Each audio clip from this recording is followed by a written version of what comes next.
Bem, edema em medicina significa inchaço. Edema cerebral é um inchaço no cérebro, que frequentemente pode se estender a outras regiões intracranianas, não ficar apenas circunscrito ao cérebro, mas acometer também o cerebelo e acometer o tronco encefálico.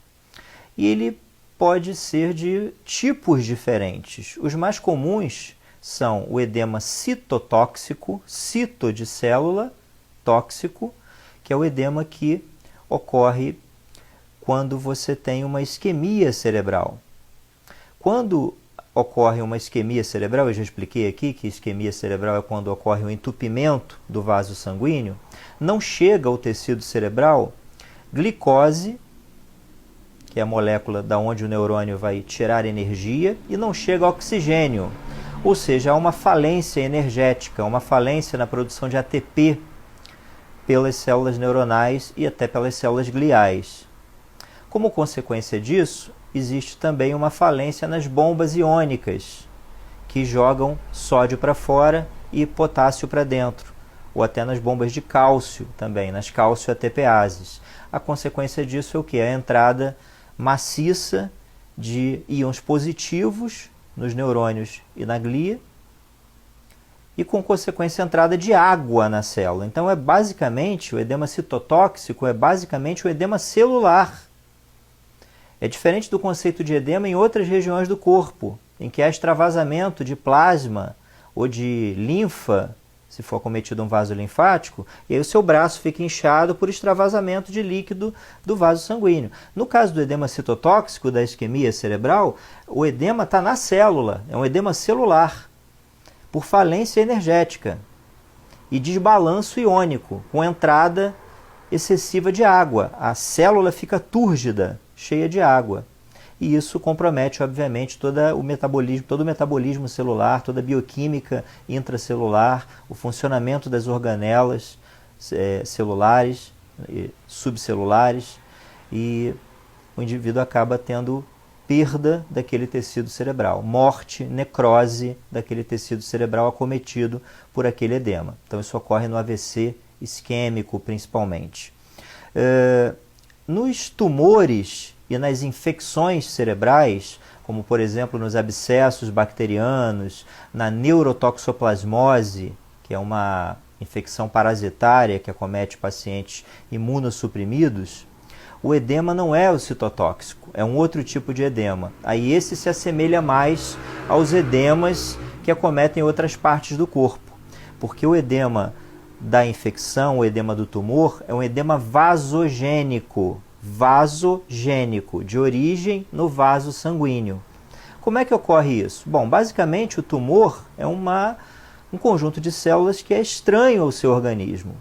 Assim como a bactéria, assim como o parasita, são células que não são reconhecidas pelo seu sistema imune que está rondando o cérebro e tomando conta ali da presença de possíveis agressores, possíveis invasores. A consequência disso é que as nossas células de defesa produzem citocinas, moléculas que vão alterar a permeabilidade do vaso, permitindo que saiam leucócitos do vaso, células brancas de defesa do vaso, e deem combate tanto aos tumores quanto às infecções.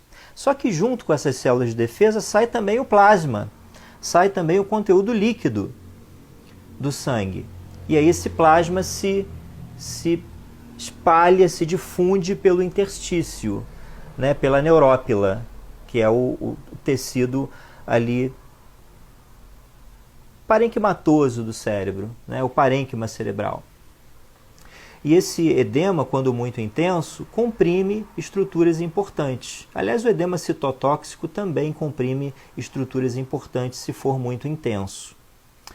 E, finalmente, nós temos um chamado edema hidrostático, que poucos reconhecem, mas é uma forma de edema também, que ocorre na hidrocefalia, em que o indivíduo, quando tem excesso de líquido cérebro-espinal, dentro dos ventrículos, e esse líquor não consegue escoar por algum motivo, ou por alguma obstrução, por exemplo, por um tumor, ou por sangue, coágulos dentro do ventrículo, coágulos hemáticos dentro do ventrículo, ocorre o acúmulo, então, do líquido cerebroespinal e hidrocefalia, dilatação dos ventrículos, das cavidades intracranianas.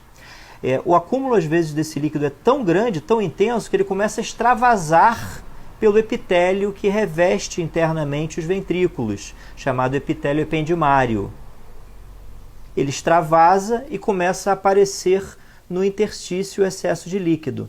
Começa a aparecer no parênquima cerebral, na neurópila, o excesso de líquido. Aqui neurópila é um termo mais microscópico, né? Vamos falar de parênquima, né? Porque isso é visto radiologicamente. Então, o que a gente vê é, normalmente na tomografia, uma hipodensidade, uma região mais escura em torno dos ventrículos bem dilatados, de um cérebro bem hidrocefálico. Então, fizemos aí um resumo mais ou menos breve, de 3 tipos de edema. Edema citotóxico, que é um edema celular, causado pelo AVC isquêmico. O edema vasogênico, que é um edema inflamatório, causado basicamente por tumores ou infecções. E o edema hidrostático, que ocorre na hidrocefalia por extravasamento de líquor através do epitélio ependimário por hipertensão licórica. Tá? Espero que tenha sido claro a explicação e até o próximo vídeo.